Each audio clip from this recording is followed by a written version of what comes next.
In this video, we will learn how to use the Keras library to build models for classification problems. Let's say that we would like to build a model that would inform someone whether purchasing a certain car would be a good choice based on the price of the car, the cost to maintain it, and whether it can accommodate 2 or more people. So here's a data set that we're calling car data. I already cleaned the data, as you can see, where I used one-hot encoding to transform each category of price, maintenance, and how many people the car can accommodate into separate columns. So the price of the car can be either high, medium, or low.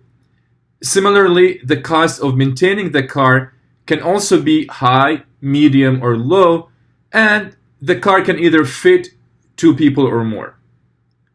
If you take the first car in the data set, it is considered an expensive car, has high maintenance cost, and can fit only 2 people. The decision is 0, meaning that buying this car would be a bad choice.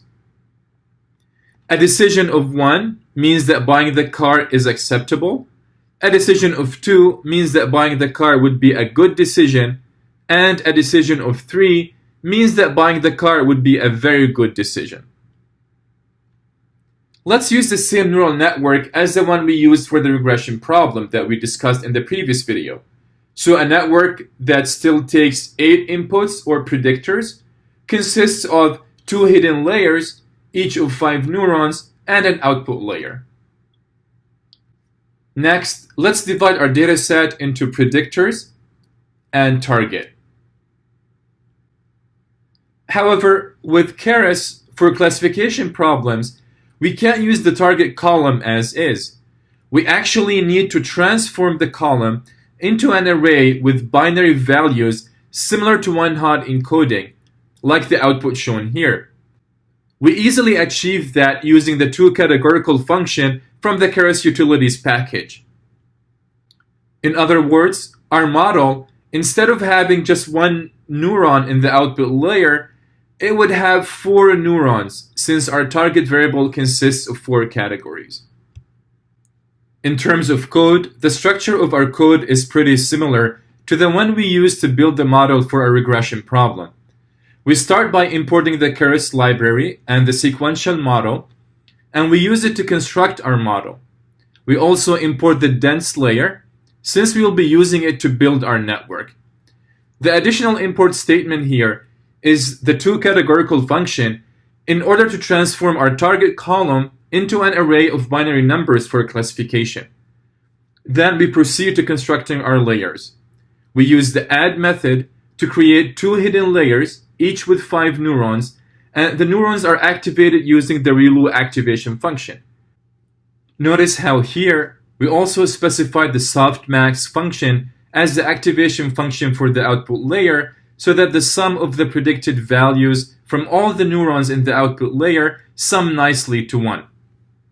Then, in defining our compiler, here we will use the categorical cross entropy as our loss measure instead of the mean squared error that we use for regression. And we will specify the evaluation metric to be accuracy. Accuracy is a built-in evaluation metric in Keras, but you can actually define your own evaluation metric and pass it in the metrics parameter. Then we fit the model. Notice how this time we're specifying the number of epochs for training the model. Although we didn't specify the number of epochs when we built our regression model, but we could have done that. Finally, we use the predict method to make predictions. Now the output of the Keras predict method would be something like what's shown here. For each data point, the output is the probability that the decision of purchasing a given car belongs to one of the 4 classes.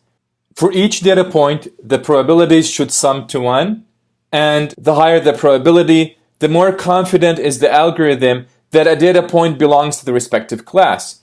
So for the first data point, or the first car in the test set, the decision would be 0, meaning not acceptable, since the first probability is the highest, with a value of 0.99 or close to 1 in this case. Similarly, for the second data point, the decision is also 0 or not acceptable, since the probability for this class is the highest, again with a value of 0.99 or almost 1. For the first 3 data points, the model is very confident that purchasing these cars is not acceptable. As for the last 3 data points, the decision would be 1 or acceptable, since the probabilities for the second class are higher than the rest of the classes. But notice how the probabilities for decision 0 and decision 1 are very close. Therefore, the model is not very confident, but it would lean towards accepting purchasing these cars. In the lab part, you will get the chance to build your own regression and classification models using the Keras library. So make sure to complete this module's lab components.